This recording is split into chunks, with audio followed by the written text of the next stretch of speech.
बताइए क्या पढ़ रहे हैं हम लोग? त्रिभुज पढ़ रहे हैं। अंग्रेजी में क्या कहेंगे? ट्रायंगल कहेंगे। अंग्रेजी में क्या कहेंगे? ट्रायंगल कहेंगे। तुमको नींद कैसे आ रही है? हाँ, रात भर नहीं सोई है ना? बढ़िया है। पढ़ते समय नींद आती है? आती है? क्या करोगे? आती है। त्रिभुज पढ़ रहे हैं। क्या पढ़ रहे हैं? त्रिभुज। इसमें पूरा हम लोग थ्योरी पढ़ेंगे। क्या पढ़ेंगे?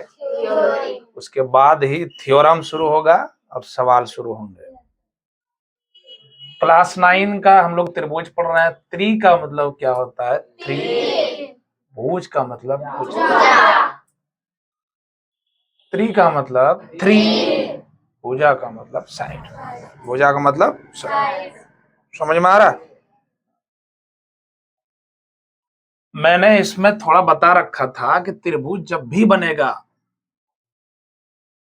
कम से कम कितने बिंदु होने चाहिए? 4 बिंदु हो जाता तो क्या बन जाएगा? चतुर्भुज। 3 अलग अलग बिंदुओं को मिलाने से क्या बनता है? त्रिभुज। इस बिंदु को ए मान लो, इसे बी मान लो और इसे सी, और इस सबको क्या कर दो जानते हो? हाँ, मिला दो। मिला दिया तो क्या पता चला? 3 अलग अलग बिंदुओं को मिलाने से क्या बनता है? त्रिभुज। 3 अलग अलग बिंदुओं को मिलाने से क्या बनता है? त्रिभुज। क्या ये बिंदु संरेखी है? नहीं। क्या ये बिंदु संरेखी है? नहीं। तब क्या है? कोसाइन। तो आप कह सकते हो, क्या कह सकते हो? 3 असंरेखी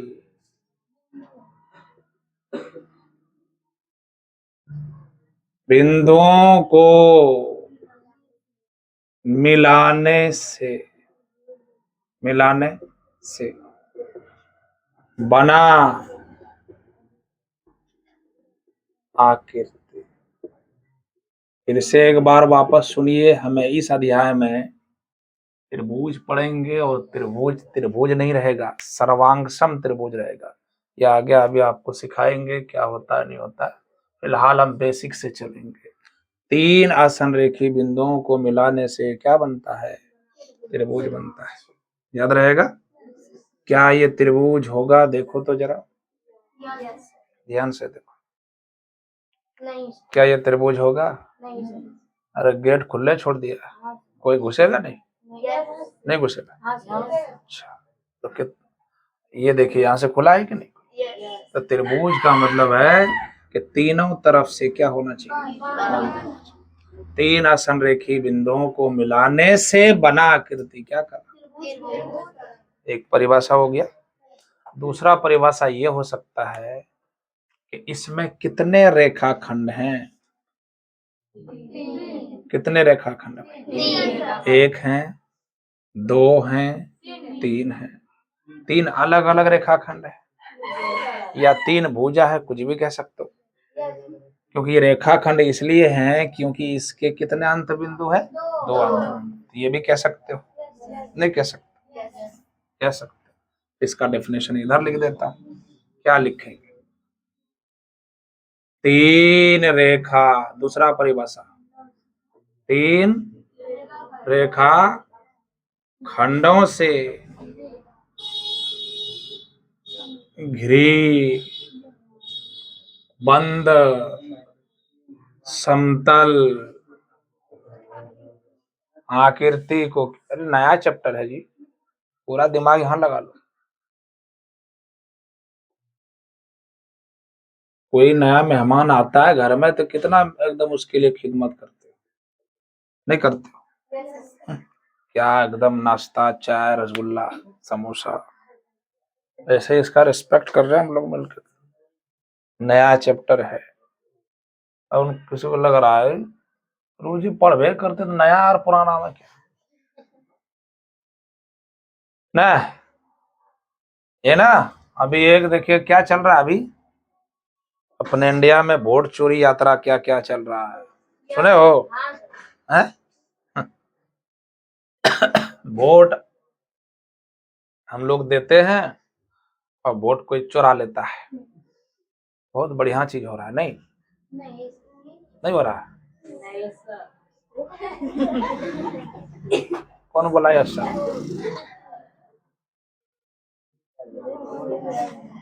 स्वाद वाद मिल रहा है कि नहीं।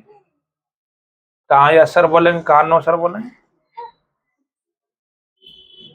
तुम्हारा वोट हमारा वोट तुम्हारे घर का वोट निजी वोट है उसमें तुम्हारा अधिकार है जिसको देना चाहते हो दे सकते हो। तुम्हारा वोटे चोरी होने लगे भारत में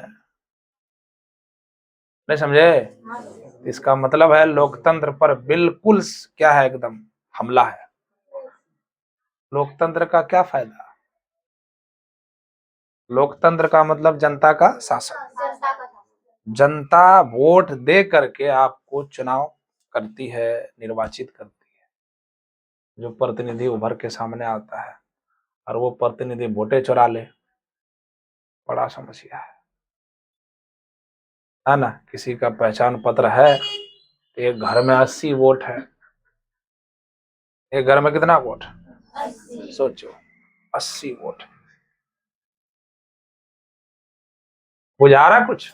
एक घर में 80 वोटर है मतलब एक घर में 80 आदमी रहता है। छोटा सा एक कमरा उसमें 80 घर।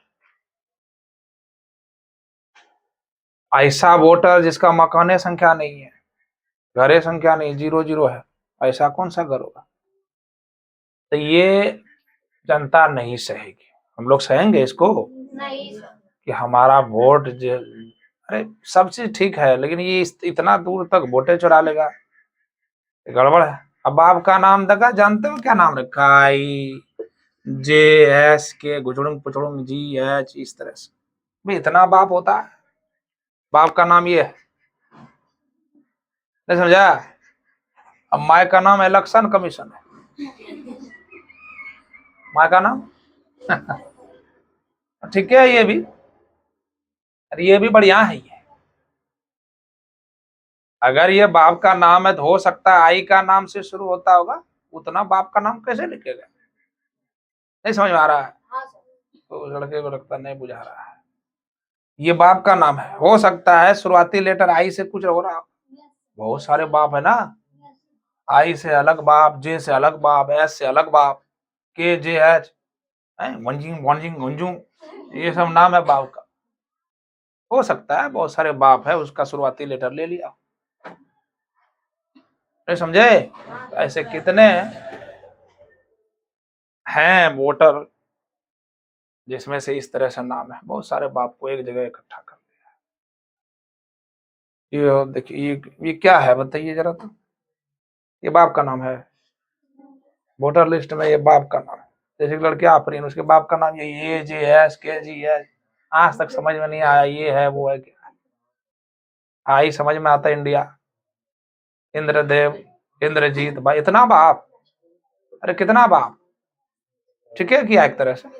अब उतना बाप को कैसे लिखेगा अरे उतना बाप को कैसे लिखेगा इसलिए सबका लेटर लिख दिया फर्स्ट लेटर है जैसे मेरा नाम बारिक सर है तो बी लिख दिया उसका आफरीन ए लिख दिया और ढेर ही सब इसमें डाल दिया लो बाप का नाम हो गया।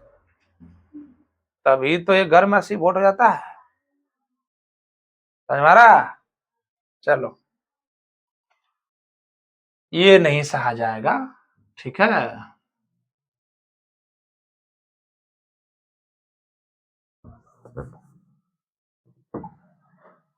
भारत जिस स्थिति में था उससे कई गुना ज्यादा बहुत ही मतलब क्या कहा जाए उसको दुर्दशा स्थिति में चल रही है ठीक है ना। हम लोग गांव में रहते हैं तो क्या पता चले खाते हैं मस्ती करते हैं एंजॉय करते हैं क्या पता कुछ पता है नहीं। जो हो रहा हमको क्या लेना देना। इससे काम नहीं चलेगा। परिभाषा याद रह जाएगा। पहला परिभाषा क्या हो गया? तीन असंरेखी बिंदुओं को मिलाने से बना त्रिभुज का। क्लियर? दूसरा परिभाषा हमने दे डाला, तीन रेखाखंडों से घिरी बंद समतल आकृति को क्या कहते हैं? त्रिभुज कहते हैं। हमें त्रिभुज नहीं पढ़ना है, हमें सर्वांगसम त्रिभुज पढ़ना है। क्या पढ़ना है? जो कि तुम पहली बार सुन रहे हो, उसके पहले कभी सुना ही नहीं है, इसलिए अध्याय को, चैप्टर को बिल्कुल दोनों दुकान को क्या करना है? हाँ, खोल कर रखना। एक भी दुकान बंद नहीं होना चाहिए। आ गया समझ में? अगर कोई पूछे इस त्रिभुज में कितनी भुजाएं हैं तो बता सकते हैं। कोई पूछे कितनी भुजा है, भुजा का नाम कैसे लिखेंगे? A B, B C, A C, A B, B C, A C. कोण अगर कोई पूछे, तीन। जिस कोण को लेंगे उसको बीच में रखते हैं, या तो ऐसे ले लो सीधा हुआ ए, अरे सिंगल है ए बी और सी। ए दोबारा तो नहीं है ना, ए तो एक ही है, इसलिए ए ले लीजिए।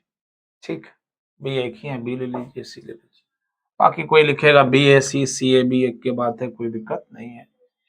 अगर कोई पूछे शीर्ष कितनी है तो शीर्ष भी कितनी है? तीन। शीर्ष उसे कहते हैं जब दो किरण एक ही बिंदु को मिल रही है, एक ही बिंदु पर मिल रही है, उस कॉमन बिंदु को कहते हैं शीर्ष।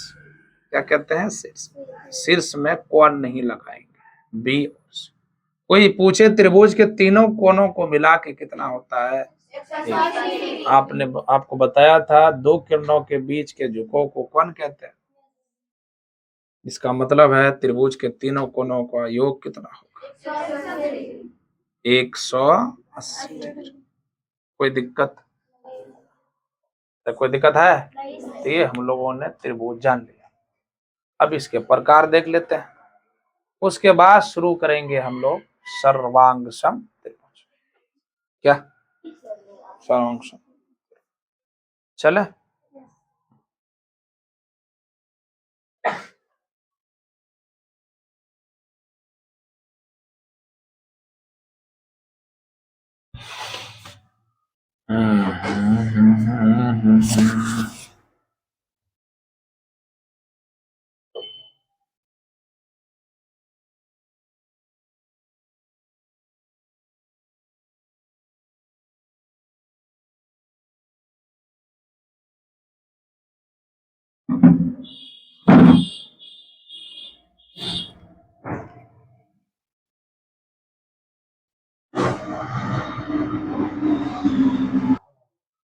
अब हम लोग पढ़ लेते हैं क्या?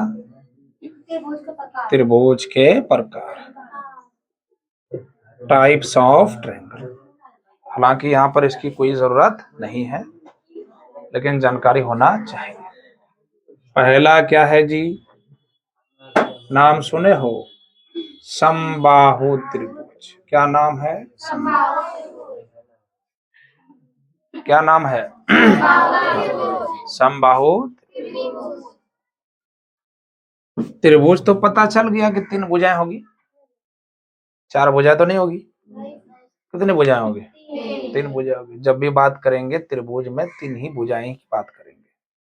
तीन ही भुजा ही होती है तो चार भुजा कहां से लाएंगे? भुजा समझ रहे हो ना? भुजा का मतलब है कि वो भुजा पहले रेखा खंड या रेखा रहा होगा, ये तो ऐसा हो रहा है। सम का मतलब जानते हो? सम का मतलब बराबर। बाहु का मतलब बाह, भुजा। अब तुम ही बताओ, बराबर है और भुजा है, अब कितनी भुजा है? तीन भुजा। इसका मतलब तीनों भुजाएं क्या होनी चाहिए? बराबर। तो वो कौन से त्रिभुज? इसका मतलब है कि अगर आपके पास इस तरह से फिगर है ना, और ये ए है, ये बी है, ये सी है, तीनों भुजाएं आपस में क्या होगी? जिसमें तीनों भुजाएं आपस में क्या होती है? तीनों भुजाएं आपस में बराबर। आपस में क्या होती है? आपस में बराबर। तीनों भुजा आपस में बराबर, उसे क्या कहेंगे? समबाहु त्रिभुज। समबाहु त्रिभुज कहते हैं। अगर तीनों भुजाएं बराबर है और तीनों कोणों को मिला करके कितना? 100। जाहिर सी बात, ये कितना डिग्री होगा? 60। ये भी कितना होगा? ये भी कितना होगा? 60। समझ में आ रही बात? इसका मतलब है कि ए बी बराबर जो भुजा होगी वो बी सी के होंगे और ए सी के। तीनों भुजा आपस में बराबर। बात समझ में आ रही है? तो पहला हो गया। दूसरा क्या होगा? विषम। अंग्रेजी में नहीं लिखा है इसको, अंग्रेजी में इसको इक्वी लेटरल ट्रायंगल कहेंगे। इसको क्या कहेंगे? Scalene triangle. विषम मतलब कोई भी भुजा बराबर, कोई भी भुजा बराबर, इसमें कोई भी भुजा बराबर नहीं, इसमें कोई भी भुजा, बोलो बराबर, इसमें कोई भी भुजा बराबर नहीं होती है, इसमें कोई भी भुजा बराबर नहीं होती है। इसका मतलब है ये बराबर था, यहाँ पर कोई भी भुजा बराबर नहीं होगी, इसलिए बराबर को काट देंगे। क्लियर है? तीसरा पॉइंट है आपका, इधर ही लिख देता हूं। तीसरा है समद्विबाहु त्रिभुज। सम का मतलब जी बराबर, सम का मतलब, अरे बोलो ना, सम का मतलब द्वि का मतलब द्वि का मतलब बाहु का मतलब। अब बताओ इसमें लिखने की जरूरत है? कितनी भुजाएं बराबर? जिसमें दो भुजाएं बराबर होती है उसे क्या कहते हैं? समद्विबाहु। कुछ है इसमें जान पड़ा? नहीं। इसका मतलब है कि फिगर तो बनेगा आपका, बट फिगर ऐसा बनेगा, ये दोनों भुजाएं आपस में क्या बराबर, बट ये बराबर होगी नहीं। अगर दो भुजाएं बराबर है तो इस भुजा के सामने का कोण ये रहा, दिखाई दे रहा? यहाँ पर चढ़ जाओ और यहाँ से देखो कोण यही दिखेगा। अरे हमारे सामने तुम हो ना, तो इस पर, इस रेखा पर सीढ़ी पर चढ़ जाओ तो यही भुजा, यही कोण दिखेगा आपको। इस भुजा पर चढ़ोगे तो ये कोण दिखेगा, और इस भुजा पर चढ़ोगे तो ये कोण दिखेगा। इसका मतलब भुजाएं बराबर हैं तो कोण भी क्या होगा? आया समझ? yes.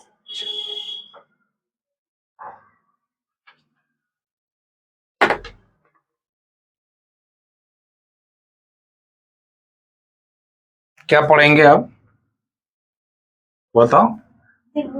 सर्वांग सम, क्या पढ़ेंगे इसको? सर्वांग सम, सर्वांग सम आकृति, सर्वांग सम आकृति। अंग्रेजी में कहेंगे कॉन्ग्रुएंट फिगर। अंग्रेजी में क्या कहेंगे? पढ़िए अच्छे से, आनंद आएगा बहुत। Congruent figure. पानी कैसे गिर गया भाई? कॉन्ग्रुएंट क्या? Congruent figure, congruent figure, congruent figure, congruent figure, सर्वांग सम आकृति। पहले ये समझना पड़ेगा कि सर्वांग सम क्या होता है। सर्वांग सम क्या होता है? इसमें तीन शब्द हैं। कितने शब्द हैं? तीन। एक होता है सर्व, इसी से निकला है। एक होता है अंग, इसी में छुपा है। और एक है इसमें सम। सम।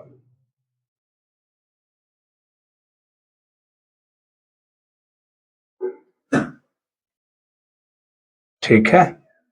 सम, सर्व का मतलब सभी होगा, अंग का मतलब हिस्से होंगे, सम का मतलब बराबर। कोई दिक्कत? जब भी हम सर्वांग करेंगे, सुना बढ़िया से, जब भी सर्वांग करेंगे तो ये समझ लेना है कि दो वस्तुओं में करेंगे। कितने वस्तु? दो वस्तु हमेशा। कभी भी आप सर्वांग या तीन वस्तुओं चार वस्तुओं में नहीं, कभी भी कितने वस्तु में? सर्व का मतलब सभी, अंग का मतलब हिस्से, अंग का मतलब, सम का मतलब, इसका मतलब है सभी तरह से क्या, सभी तरह से, कोई भी दो आकृति सभी तरह से, ये हर तरह से क्या, हर तरह से, बोलो, हर तरह से समझ लो वो क्या है? सर्वक्षम। कोई भी दो वस्तु हर तरह से बराबर हो उसे क्या कहेंगे? सर्वक्षम। कोई भी दो वस्तु हर तरह से बराबर हो जाए उसे क्या कहेंगे? सर्वक्षम। अब समझो बात को। तरीका ये है, जैसे हाथ की ये हथेली देख रहे हो, इसमें उंगलियां है, हथेली है, ये भी है, ये दोनों बराबर है, हर तरह से बराबर। ये और ये दोनों हर तरह से क्या है? क्योंकि इसे उठा के इसके ऊपर चिपकाएंगे ऐसे, ये ढक लेगा। नीचे अगर ना देखा जाए तो मैं एक ही महसूस होगा, एक ही हाथ है। देखो तो, दिखाई दे रहा? यह है, नीचे मत देखना, प्रतीत हो रहा है एक हाथ। यानी अगर दो वस्तुएं सर्वंगसम हो रहा है और एक वस्तु दूसरे वस्तु को ऐसा ढक ले, ऐसा ओवरलैप कर ले ताकि दिखने में कैसी वस्तु लगे? एक वस्तु। कितनी वस्तु लगे? एक वस्तु लगे, उसे हम क्या कहेंगे? सर्वंगसम। आकृति या फिगर, नहीं समझे? जैसे आपके पास चूड़ी है, पहनते हो ना चूड़ी ना? अच्छा, टाइम आएगा तो पहनना, अभी क्या जरूरत, अभी नहीं पहनना। मान लिया आप दुकान में गए, चूड़ी लिए, कितना चूड़ी लिए? 10 ठो। आपने देखा है कि एक तो चूड़ी बड़ा एक तो छोटा है? नहीं। देखा है? नहीं। दोनों चूड़ी का जो आकार है, यानी जितने सारे चूड़ियां हैं सबके आकार और माप दोनों क्या है? मैं समझे बात को? दोनों की साइज और शेप क्या है? बराबर।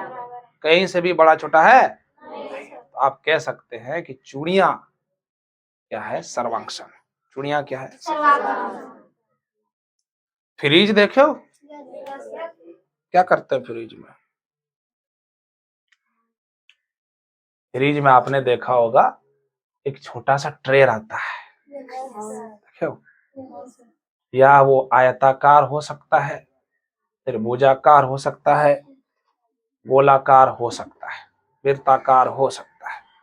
लेकिन आपने देखा होगा कि ऐसे पड़ा रहता है। नया नया फ्रिज में देखेंगे तो उसमें बर्फ दे देता है जमने के लिए, छोटा छोटा बर्फ बनता है। उसका आकार देखे हो, माप देखे हो, सबका खांचा ढांचा एक जैसा है। अर्थात ट्रे में जो ढांचा खांचा बना हुआ है सभी क्या है? सभी क्या है? सर्वंगसम। क्या हम लोग सर्वंगसम है? कैसे? हमारा कान और तुम्हारा कान छोटा बड़ा हो रहा है अभी? नहीं हो रहा है? ये कान और ये कान हमारा जरूर सर्वंगसम है, लेकिन हमारा कान तुम्हारा कान सर्वंगसम है? सर्वंगसम का मतलब यही है यहाँ पर, एक वस्तु दूसरे वस्तु को ढक ले। थाली घर में एक साइज, एक आकार, एक माप का, आकार भी बराबर, माप भी बराबर, और उसमें 1 दर्जन थाली है, बक्सा में ऐसे एकदम उल्टा करके रखा हुआ है। क्या गिनना संभव है? जब तक नहीं उठा के देखोगे पता ही नहीं चलेगा। तो जितनी थालियां है उसमें सब क्या है? बराबर नहीं, सर्वंगसम है। ये समझे? बराबर होने के लिए, बराबर होने के लिए दो वस्तुओं को सर्वांगसम होने के लिए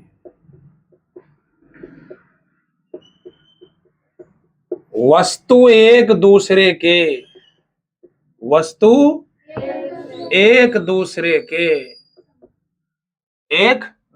के संपाती होने चाहिए, संपाती कोइंसाइड होने चाहिए, संपाती होने चाहिए।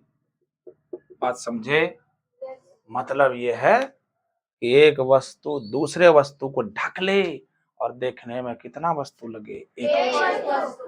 मान लिया आपके पास सिक्का है 5 के, वैसे वो खड़ा कर दो सिक्का, बट ऐसे गिरा के रख दो ऐसे, और वहां से देखो कितना सिक्का नजर आएगा, एक सिक्का। अर्थात एक सिक्के ने दूसरे सिक्के को बढ़िया से ढक लिया है। उठा के जब पटको तो उसके किनारों को भी ढक ले। नहीं समझे? उसे हम कैसा आकृति कहेंगे? सर्वांगसम कहेंगे। बात समझ में आ रही है? आपने क्या करा? आपने समान त्रिज्या वाला 2 ठो क्या ले लिया? विरित ले लिया। एक ही त्रिज्या वाला, इसको उठा के इसके ऊपर पटक दो। जैसे पटकोगे तो ये त्रिज्या अगर 3 सेंटीमीटर है तो ये भी 3 सेंटीमीटर। उठा के पटकोगे तो ये त्रिज्या, मतलब कौन सी त्रिज्या? मान लो ओ है और ये सी है, ये ओ है और ये ओ डैश है, और ये क्या? क्यू है। इसको उठाओ, ऐसे नोचो, पकड़ के इसके ऊपर पटक दो। पटकोगे ओ सी गिरेगा धड़ाम से, किस पर? वो क्यू पर। और ये वाला जो गोलाई वाला सिरा है इसके ऊपर गिर जाएगा, फॉल्स हो जाएगा। अर्थात ढक देगा, ओवरलैप कर लेगा, पूर्णतया ढक लेगा। इसका मतलब है कि ये दोनों आकृति क्या है? सर्वांगसम। बात समझ लीजिए बढ़िया से, बढ़िया से, एकदम बढ़िया से। अभी समझाया ना आपको? रेफ्रिजरेटर जिसको फ्रिज कहते हैं, उसमें से बहुत सारे खांचे बने होते हैं ट्रे में। नहीं देखे हो? देख लाई क्या नहीं लगता? बर्फ का ट्रे वैसे घर में रखा रहता है। शुरू शुरू नया नया फ्रिज आया, बच्चा सब हो गया, देखे ये पानी दो, पानी को मीठा करो, थोड़ा कलर डाल दो, बर्फ जम जाएगा। वो खांचा जो है ना, वो खांचा सब आपस में क्या है? बराबर है, एक दूसरे के संपाती हैं, क्योंकि उठा के उसके ऊपर पटक दिया जाए तो हर तरह से ढक ले। कोई 2 वस्तु सर्वांगसम होगा। पढ़ लो ना, जब बोला जाए एक बार कि ये सीरियस टॉपिक है ना, तो समझ। जब 2 वस्तु क्या हो? सर्वांगसम हो, तो इसका मतलब है पहला वस्तु दूसरे वस्तु को क्या कर ले, और दूसरा वस्तु पहले। इसका मतलब है दोनों वस्तु एक दूसरे के क्या हो? बात समझ में आई? अगर मैं मान लेता हूं ये ए है और ये बी है, और मैं कहूं ए और बी के सर्वांगसम है, तो हमें कहना पड़ेगा कि ए को उठा के बी के ऊपर पटका होगा, और बी को उठा के ए के ऊपर पटका होगा। अर्थात दोनों एक दूसरे को आसानी से ढक लिया होगा, तभी दोनों सर्वांगसम हुए हैं। सर्वांगसम होने के लिए आपको ये दोनों बराबर लिखना है। क्या लिखना है? बराबर लिखना है, और इसके ऊपर ऐसे बी। इसका मतलब है ए सर्वांगसम हो गए क्या? सर्वांगसम का मतलब ही हो गया सभी तरह से क्या बराबर, हर तरह से क्या बराबर, कोई भी हिस्सा ऐसा ना बचे जो बराबर ना हो। यानी कह सकते हो सर्वांगसम आकृति वह आकृति है जिनका आकार और जिनका माप दोनों क्या होते हैं, जिनके आकार, है ना। क्या लिखोगे बताओ, परिभाषा में लिख देता हूं, वह आकृतियां, वह आकृतियां जिनके जिनके आकार और आमाप दोनों क्या होते हैं जी, हैं? हाँ बराबर, दोनों क्या होते हैं बराबर, तो उसे क्या कहेंगे बताइए, तो उसे सर्वांगसम कहेंगे, सर्वांगसम आकृति कहते हैं। लेकिन यही गुण फॉलो करता है उस दोनों फिगर के लिए, तो इस गुण को कहते हैं सर्वांग समता। क्या कहते हैं, सर्वांग समता। वस्तु के या आकृति के इस गुण को, इस गुण को, इस गुण को सर्वांग समता कहते हैं। बताओ कोई दिक्कत यहां तक किसी को? अगर मैं ले लूं दो ठो वर्ग, ऐसे छोटा छोटा फिगर बना रहा हूं, तो ये दोनों वर्ग हैं, क्या है, दोनों वर्ग है। क्यों? इस वर्ग में प्रत्येक कोण कितना डिग्री रहे, 90 डिग्री। इसमें भी प्रत्येक कोण कितना डिग्री, और समझ मारी बालक, सारी भुजा आपस में, ये भी भुजा, ये भी, सारी भुजा आपस में क्या होगी, उठा के इसे इसके ऊपर पटक दो। अगर मैं इसे ए मानू, बी मानू, सी मानू, डी मानू, इसे पी मानू, क्यू मानू, आर मानू, कभी नहीं भूलेंगे। ये गारंटी नहीं बल्कि गारंटा है, ध्यान रखना, ठीक है। ये और ये दोनों सर्वांग होगा। कैसे, ध्यान से सुनो फिर से। अगर मैं इसे उठाऊं और उठा के ऐसे निकाल के इसके ऊपर पटक दूं, फिर से समझो, ए बी सी डी वर्ग है ना जी, क्या है, वर्ग है, क्या है, वर्ग। ये भी क्या है, वर्ग है। और इसमें क्या जानते हैं कि प्रत्येक कोण कितना डिग्री होता है, 90 डिग्री होता है कि नहीं होता है। चारों भुजाएं आपस में क्या हो गई। आज आप लोग सर्वांगसम आकृति, सर्वांगसम फलना चिलना जितना है सब समझ के जाएंगे। ये वर्ग है पहला, और ये सर्वांगसम बोल रहे हैं सर, होगा, हाँ होगा, क्या, क्योंकि इसकी चार भुजा, इसकी भी चार भुजा, तो सर दो वर्ग लिया, इसके भी प्रत्येक कोण 90 डिग्री, इसके भी प्रत्येक कोण। इसे उठा के पटको, और इसे उठाओ और इसके ऊपर पटको। फिर से देखो, ए बी सी डी उठाओ और उठा के किस पर पटक दो, पी क्यू आर एस, तो धड़ाम से गिरेगा। ए बी जाके हड़ाम से गिरेगा पी एस पर, और बी सी गिरेगा एस आर पर, सी डी गिरेगा क्यू आर पर, और ए डी गिरेगा। अरे गिरेगा तो कौन सा दिखाई देगा बताओ तो। अगर ए बी गिरेगा, यानी मैं कहूं ए बी सी डी को उठा के पी क्यू आर एस के ऊपर पटका, तो बताइए इसके ऊपर क्या दिखाई देगा, इसमें ABCD। क्या ढका नहीं, नहीं ढका, मतलब ऐसे उठा के इसके ऊपर पटक दो। अगर मैं इसे उठा के इसके ऊपर पटक दूं, पी क्यू आर एस को उठा के किसके ऊपर पटक दूं, एबीसीडी के ऊपर, तो बताइए क्या दिखाई देगा। इसका मतलब ढका नहीं, क्या, एक भी सिरा, एक भी कोण, एक भी हिस्से दिखाई देने वाला नहीं है।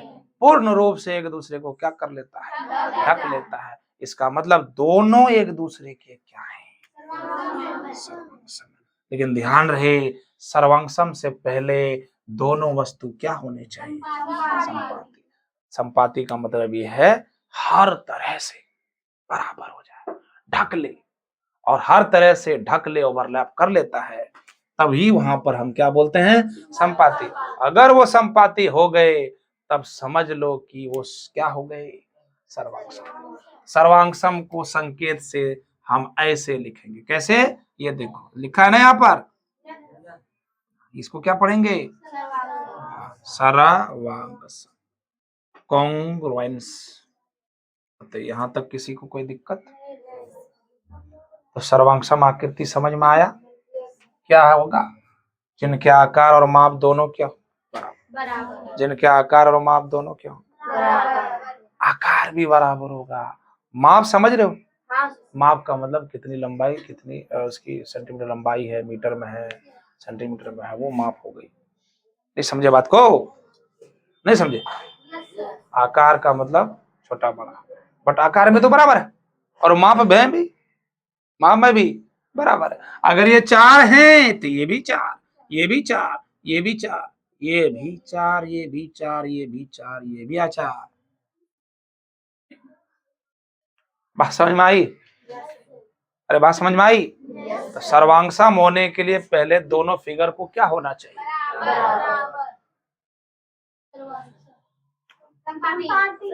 सर्वांगसम होने के लिए दोनों फिगर को क्या होना? अगर वो संपाती हो गया, इसका मतलब एक दूसरे को ढका होगा तभी तो संपाती हुआ होगा। एक बात बताओ, ये हमने ऐसे लिया, क्या ये दोनों सर्वांगसम होगा रे?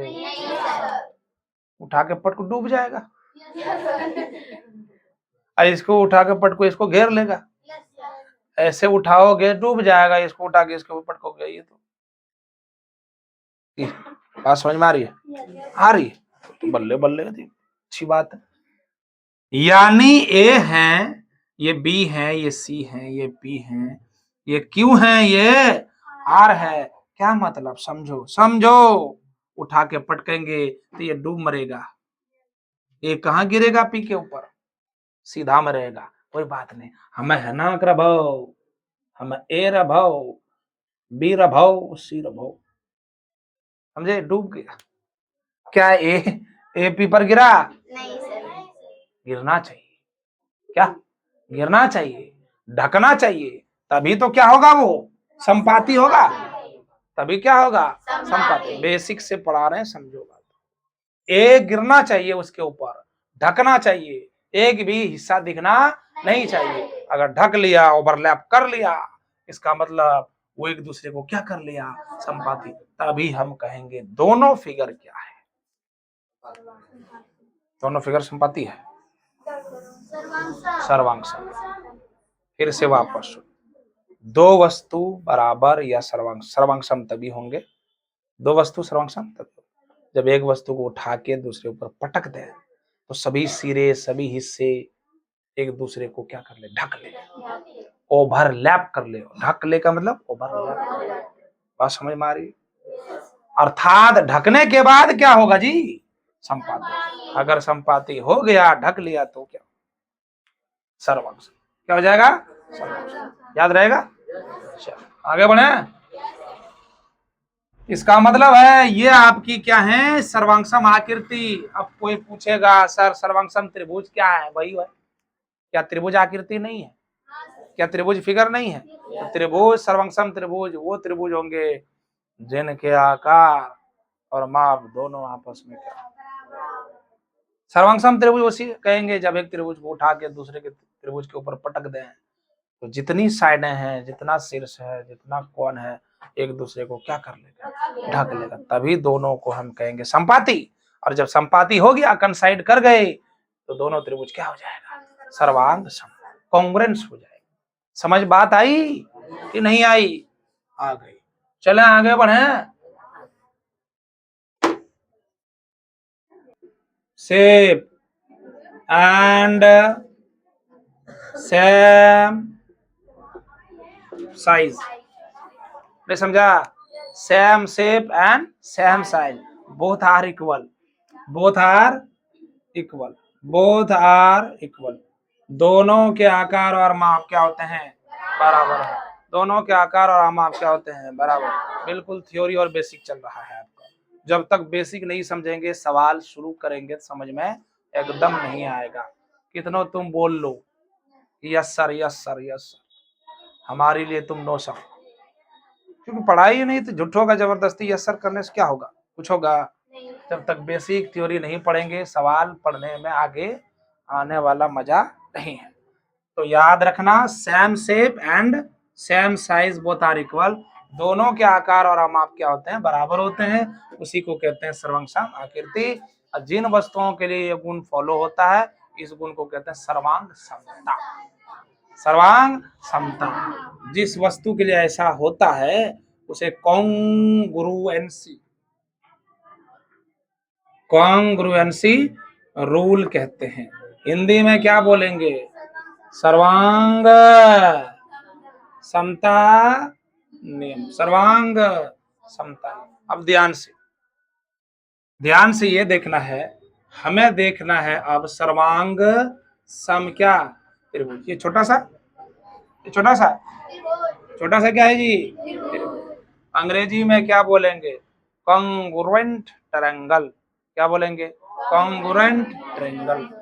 कॉन्ग्रुएंट क्या ट्रायंगल, सर्वांगसम त्रिभुज।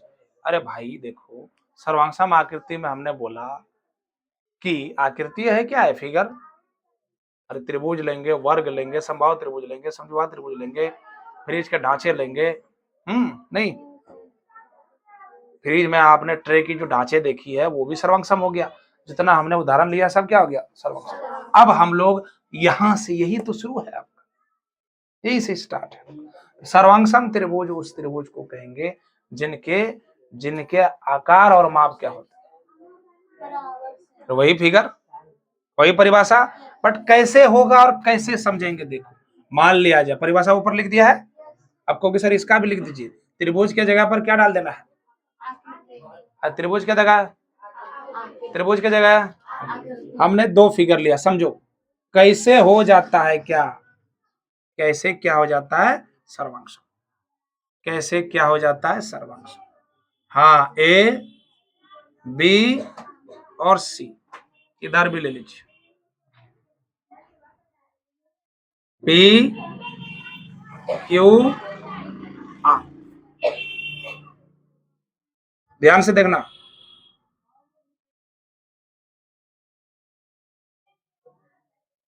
ये दोनों त्रिभुज क्या होगा, सर्वांगसम।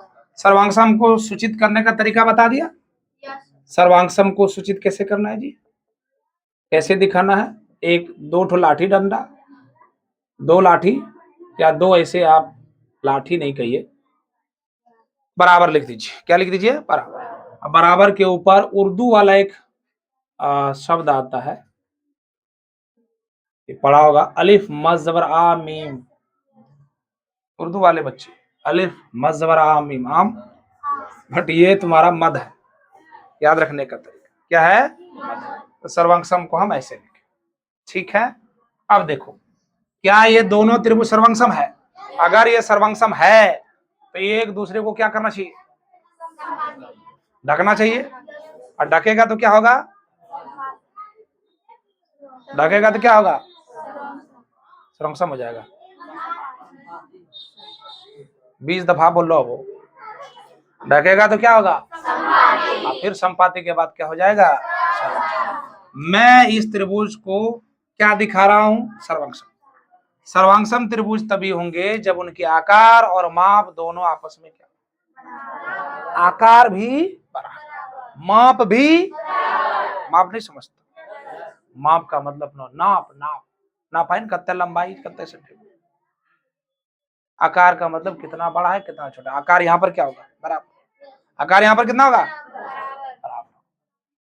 सर्वांगसम त्रिभुज उस त्रिभुज को कहेंगे जिनके आकार और आमाप दोनों आपस में, आकार और आमाप दोनों आपस में।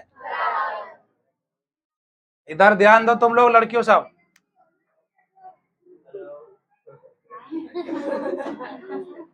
सुनो इधर सुनो, तार देखो ऊपर में वो गिरा हुआ है, अब यो नहीं देखा, बता मस्ती ले रहे हैं, अब तार भिड़ गया ना, अभी डांस शुरू हो जाएगा। नहीं देखे, ऊपर देखो, ऊपर आइए, लड़के अल्बेस्टर को देख रही, देख गजब लीला है। नहीं दिखा तार, तार दिखा, हाँ करंट है उसमें, ध्यान रखना करंट है। उससे बचना।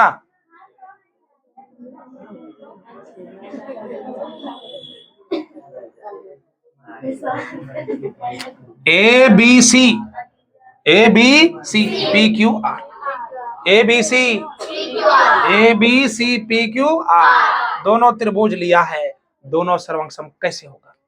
इसको उठाओ, ध्यान से इसको उठाओ, उठा के नोचो, ऐसे ऐसे पकड़ लो, अब पकड़ के इसके ऊपर क्या कर दो? पटक दो। गणित में कहते नहीं भाई ऐसे इतना जोर से मत पटको, नहीं पटकना, बोर्डे फट जाएगा। इसको धीरे धीरे उठाओ और इसके ऊपर गिरा दो। ये ठीक लगा? इतना जोर से बोलिएगा पता चलेगा डर के भाग जाएगा। इसको उठाओ, एबीसी को उठाओ और उठा करके किसके ऊपर गिरा दो? ये दलचिरे इधर ध्यान, इसको उठाओ, इधर ध्यान दो। हाँ माई ध्यान दे दो, इधर ध्यान दो। इसको उठाओ। अब कोई कहेगा सर तो सर एकरा उठाओ, किसी को भी उठाओ, किसी को भी उठा सकते हैं। उठाओ एबीसी को और उठा करके किसके ऊपर पटक दो? P Q are. ध्यान से सुनना, समझना, बोलना। उठाओ और उठा करके किस पर गिरा दो? जैसे गिराओगे ना इसको, किसके ऊपर? किसके ऊपर बताओ? पी क्यू गिराओगे धड़ाम से ए गिरेगा किसके ऊपर? नहीं गिरेगा? अब बी किसके ऊपर गिरेगा? और सी किसके ऊपर गिरेगा? नहीं गिरेगा? त्रिभुज में कितने चीजें होती है? 3 शीर्ष, 3 कोण, 3 भुजा। सुनो, तीनों चीज धड़ाम से गिरेगा। पहले ए बी जाके हड़ाम से गिरेगा किसके ऊपर? बी सी किस पर गिरेगा? ए सी किस पर गिरेगा? प्यार पर गिरेगा। नहीं गिरेगा? ये तो भुजा गिरा दिया। अब कौन गिराइए? कौन ए किस पर गिरेगा? कौन बी किस पर गिरेगा? कौन सी किस पर गिरेगा? आर पर गिरेगा। नहीं गिरेगा? बात समझ में आ रही कि नहीं आ रही है? नहीं आ रही? भुजा गिरा दिए, कौन गिरा दिया? अब शीर्ष गिराइए। ए बिंदु जो शीर्ष है, कॉमन पॉइंट, ए किस पर गिरेगा? बी किस पर गिरेगा? सी किस पर गिरेगा? अब कुछ बचबे नहीं किया। कौन सी बचा है त्रिभुज में? त्रिभुज के तीनों कोनों को मिला के 180, इसमें भी 180। कौन सी बचा है? तभी तो उठा के पटका इसको। और इसको जब उठा के इसके ऊपर पटका जाएगा तो सारी चीजें इसको क्या कर लेगा? ढक लेगा। मतलब ये जब हमने त्रिभुज ए बी सी और त्रिभुज पी क्यू आर की बात करी ना, तो कितने चीजें मिली? पहली, बढ़िया से सुनना, बढ़िया से, इसको उठाया है? अरे इसको उठाया और उठा के इसके ऊपर लो, एबीसी को उठाओ और किसके ऊपर पटक दो। ऐसे उठाओ और पटक दो, उठाओ पटक दो। ए किस पर गिरेगा? बताओ। पर पहले भुजा को गिराओ। ए बी भुजा किस पर गिरेगा? ए बी भुजा किस पर गिरेगा? अंदाजी टक्कर नहीं मारना, बिल्कुल बता रहे हैं। इसको उठाओ, उठा करके इसके ऊपर रख दो प्यार से। ए बी किस पर गिरेगा?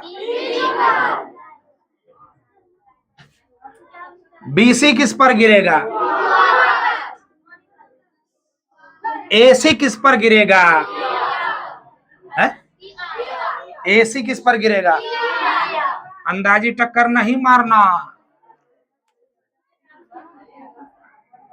ये वाला इस पर, ये वाला इस पर, ये वाला इस पर। क्या इसे उठा के इसके ऊपर नहीं पटक सकते? तो क्या P Q B A B पर नहीं गिरेगा? इधर से भी गिरा। क्या क्यू आर बी सी पर नहीं गिरेगा? गिरा रहे हैं। क्या पी आर ए सी पर नहीं गिरेगा? जब प्यार उधरों से हो रहा है, इधरों से प्यार होगा? नहीं होगा। भुजा को गिरा दिया, भुजा को गिरा दिया ना। अब दूसरा भुजा को गिरा दिया। अब किसको गिराओ? कौन को? ए किस पर गिरेगा बताओ? कौन ए किस पर गिरेगा? कौन ए किस पर गिरेगा? कौन बी किस पर गिरेगा? यहाँ देखिए, हम स्मार्ट टेच। कौन सी किस पर गिरेगा? इधर से भी गिराओ। पी किस पर गिरेगा? Q R. दो चीज मिल गया। तीसरा चीज भी खोजिए लो, तीसरा भी चीज खोजिए लो। तीसरा चीज खोज ही लेना है, तीसरा चीज खोज ही लेना है। तीसरा ध्यान दो। अब किसको गिराओगे? भुजा गिरा दिया। कौन गिरा दिया? बचा क्या? ए किस पर गिरेगा? है? अच्छा पी पर, बी ठीक है लिखा ना। किस पर गिरेगा? B C. भुजा कौन शेष। क्या पी ए पर नहीं गिरेगा? क्या क्यू बी पर नहीं गिरेगा? क्या आर सी पर नहीं गिरेगा? पता ये चला एक भी हिस्सा बचा, अर्थात दोनों फिगर एक दूसरे के क्या हैं? बताओ। एक दूसरे के क्या है? संपाती हैं। एक दूसरे क्या है? संपाती है। तो कहेंगे त्रिभुज ए बी सी तथा त्रिभुज पी क्यू आर एक दूसरे के क्या है? एक दूसरे के क्या है? एक दूसरे के। इसलिए दोनों त्रिभुज क्या हो जाएगा? इसलिए दोनों त्रिभुज क्या हो जाएगा? कोई दिक्कत, कोई परेशानी, कोई हानि? आगे बढ़े, समझ में आ गया? अर्थात दोनों त्रिभुज आपस में क्या हो जाएगा? कोई दिक्कत? पता चला कि सर्वंक्षम होने के लिए हर चीज बराबर होना चाहिए। इसके भुजा भी क्या हो गए? इसके कोण भी क्या हो गए? इसके शीर्ष भी क्या हो गए? अर्थात एक दूसरे को ढक लिया। जब एक दूसरे को ढक लेगा अर्थात संपाती हो जाएंगे। और जब दोनों फिगर संपाती हो गया तो क्या हो जाएगा? तब क्या हो जाएगा? यहाँ 6 कनारो, तब दोनों क्या हो जाएगा? सर्वांगसम। इसका मतलब है दो त्रिभुज सर्वांगसम, दो आकृति सर्वांगसम तभी होंगे जब उनके आकार और माप दोनों आपस में क्या हो? बराबर, हर तरह से बराबर। क्या क्या जोड़ रहा हूं मैं? हर तरह से बराबर। कोई दिक्कत समझने में? आगे जब हम पढ़ेंगे तो सर्वांगसम होने के शर्त पढ़ेंगे। क्या? पहले समझ लो, उसके बाद लिख लेना। सर्वांगसम होने के शर्त अगले क्लास में पढ़ेंगे।